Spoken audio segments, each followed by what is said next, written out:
Bonjour et bienvenue sur History BD. Alors aujourd'hui on se retrouve pour une nouvelle vidéo qui est attendue par certains depuis un petit moment. C'est Astérix chez les Bretons de chez Hachette, version luxe. Et on se retrouve avec moi, Jérôme. Tu veux que je te passe? Ouais, vas-y, attaque. Donc, bonjour à tous et à toutes. Donc Astérix chez les Bretons qui vient de sortir en grand format comme on l'a dit Sandrine. Donc ça, c'est la réédition de ça. Donc Astérix chez les Bretons, c'est le 8e album qui sera fait par le duo mythique de Uderzo et Goscinny. Oh, j'ai senti une hésitation là. Et j'ai des trous de mémoire. C'est à vivre. Donc ça, c'est une édition originale. Enfin, c'est... Non, celle que j'ai prise, c'est pas la première, c'est pas l'édition originale, c'est la deuxième réédition. D'accord. Tu l'as en édition originale, quoi? Oui. D'accord. Alors pour ceux qui connaissent pas, pour ceux qui sauraient pas quelle est la différence, c'est quasiment les mêmes albums, sauf que on prend un grand machin. La seule différence, c'est que la grosse différence, c'est que les numéros de page, là, le fond est bleu. Ouais, ils sont en bleu, ouais. Alors que dans l'édition, la vraie édition, les fonds sont noirs. D'accord. Bon, à savoir juste pour la petite anecdote, un album comme ça, en édition originale, en très bon état, en état neuf, ça cote dans les 100 € maintenant, quoi. D'accord. Et ça peut dépasser largement cette somme.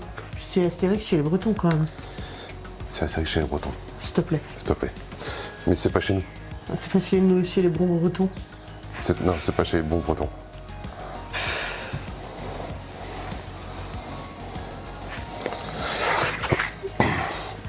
Donc ouais, donc c'est Hachette qui fait ça? Ouais.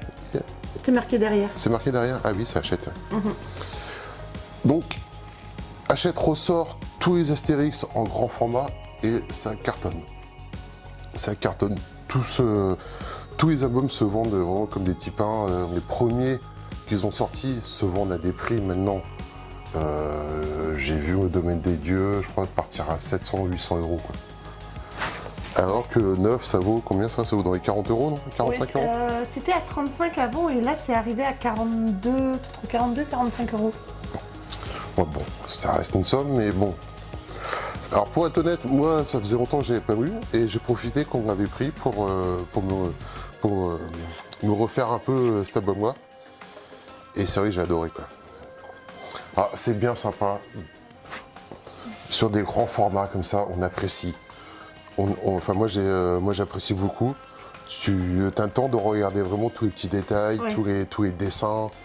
C'est vraiment très très sympa. Donc, ce qui fait la particularité de ces albums, c'est bien sûr, vous avez la première partie où vous avez l'histoire classique, en couleur.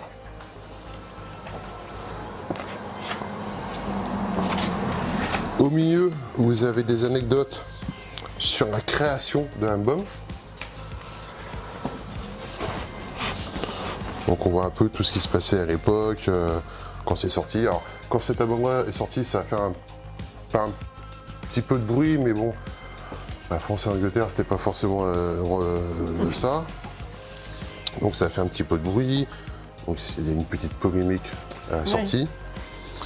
Mais voilà, c'est sympa, on a tout résumé. On a l'histoire écrite par Goscinny. Donc c'est vraiment en texte, c'est vraiment une histoire, quoi. C'est vraiment l'histoire. Donc moi j'ai lu un peu et tu retrouves un peu des dialogues que tu retrouves D'accord. dans l'album. Donc c'est très riche, hein, en histoire, en anecdotes, voilà. Et bien sûr après vous avez la deuxième partie où là en fin de compte on a l'album en crayonné, dit en planche originale, quoi. Ouais. Et là on peut apercevoir vraiment tout le travail de Uderzo fait sur ses planches, quoi. Magnifique. Non, c'est vraiment de très très beaux albums. Hein. Ouais. Franchement, c'est vraiment une très bonne idée qu'ils ont eue. Et je trouve qu'ils devraient faire ça sur d'autres sur d'autres séries. Genre sur Astérix, non pas sur Astérix, sur Lucky Luke. Parce que là, on est déjà... On est déjà sur Astérix. Mais sur Lucky Luke, ça me ferait vachement plaisir qu'ils sortent le même procédé. Moi, tu les as un peu avec les Lucky Luke avec les éditions Black and White. Hein. Ouais, oui, bien C'est sûr. pas en aussi grand format peut-être. C'est pas un aussi grand format, mais oui, bien sûr, on a l'édition Black and White, elles sont plus dures à trouver parce que la série, le tirage est un peu plus limité, quoi. Ah oui, grave plus limité. Hein. Mais voilà, ce serait une bonne idée. Donc, ce sont des très beaux, très grands albums. Ouais, magnifique. Ouais. C'est bon, on a fini la vidéo? Déjà? Tu veux faire un peu le speech ou tu connais... Non, il n'y a pas de résumé, tu peux pas faire le speech. Mais si. Je suis super bonne, moi, je te fais des speeches comme ça. Vas-y. Ok, allez, on passe au speech et on se retrouve tout de suite après.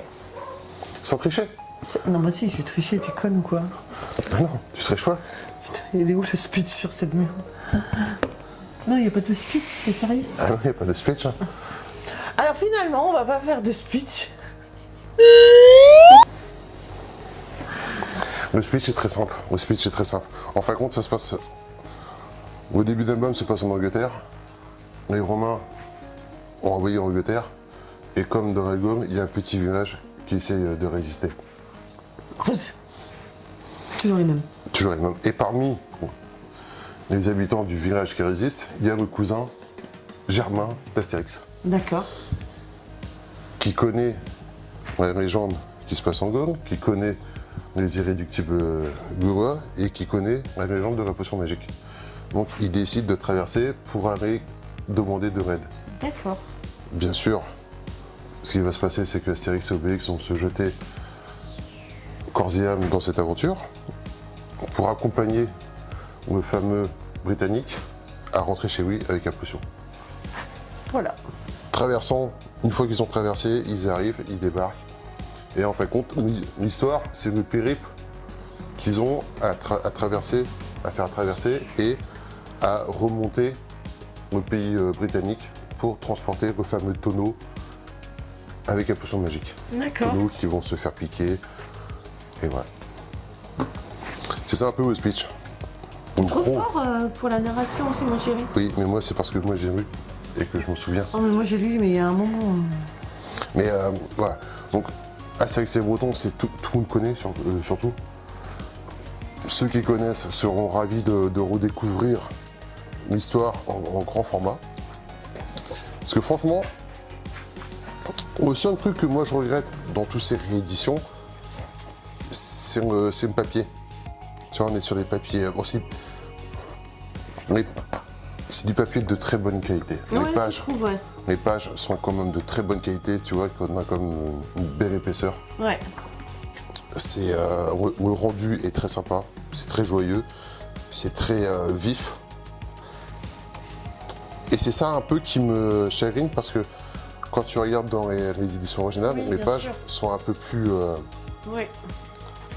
C'est pas le même papier, non. C'est pas le même papier, c'est pas le même époque, Mais je c'est pas. trouve sympa aussi comme ça là. C'est pas encore trop papier glacé, c'est pas Non. encore trop. Et bon, le truc qui est sympa, t'as plein d'anecdotes, t'as Obélix qui prend sa première cuite. Non. On écoutera plus tard. Obélix, arrête de boire, c'est honteux. Allez, au travail.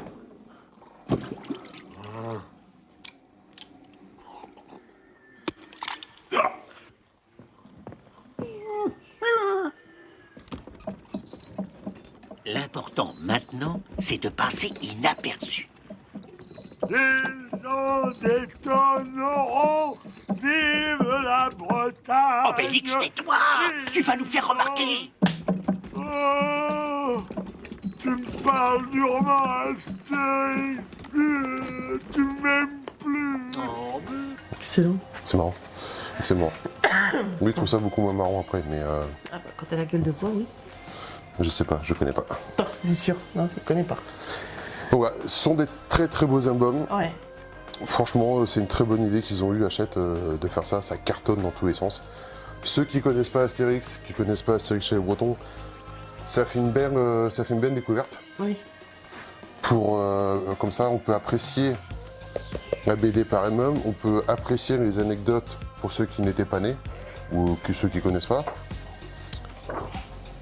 Ça permet de découvrir tout le travail qu'il y a en amont d'un album, parce qu'on n'imagine pas tout le travail que les auteurs font. Et celui-là, il a été tiré à combien d'exemplaires alors? De quoi? Celui-là, c'est des séries limitées ça aussi. C'est des éditions limitées. Je suis pas sûr. Les premiers étaient en tirage limité. Les premiers Que étaient tu en... vois que quand on a été voir Excalibur l'autre jour, elle nous disait qu'elle pouvait plus se le procurer. Parce que ça part comme des tipins, ils font... Mais ta part... Les premiers étaient sous tirage limité parce qu'ils ne savaient pas si ça allait marcher. marcher ou pas. D'accord, ça c'est pas forcément tiré à une série limitée alors. Je pense pas. Pas les nouveaux albums. On vérifiera et puis on vous l'écrira là si jamais c'est. Mais non, voilà, tu vois. Ouais, c'est très sympa. Très sympa. Franchement, c'est vraiment... Ils sont bien fournis en détail, quoi. Ah, non. Non, là c'est pas noté pourtant. On regardera, ne vous inquiétez pas. La première édition d'un album de la 8e aventure d'Astérix et Gaulois, tirée à 900 000 exemplaires en langue française. Donc ça c'était pour le premier, Ouais, pour le premier en 1966. oui. Déjà c'était de bons tirages pour l'époque. Hein. Ouais, Ça 900 000. cartonnait. Ouais, quand même. Ça cartonnait. Hein. Bon, ouais, ça a pas... Ça ne s'est pas démenti depuis tant d'années. Hein. Astérix, ça reste... Astérix maintenant, surtout maintenant, c'est la valeur sûre en fin de compte. Quoi. Ah oui, oui, c'est Pour ça. tous les collectionneurs, pour tous les amateurs, c'est vraiment la série phare. Quoi. Ouais. Quoique moi je préfère quand même Lucky Luke. Ouais, J'adore Astérix, mais je crois que je préfère quand même Lucky Luke. t'as une préférence. J'ai des D'accord. préférences. Donc voilà. Autre chose? Bah non. Donc voilà les amis, j'espère que cette vidéo vous aura plu. Surtout n'hésitez pas à nous le dire dans les commentaires si vous vous l'êtes procuré. Je sais qu'il y a notre ami Hervé qui a partagé ça sur le Facebook, sur la page Facebook, donc il avait reçu lui son album. Hervé, surtout n'hésite pas à me dire dans les commentaires comment tu l'as trouvé.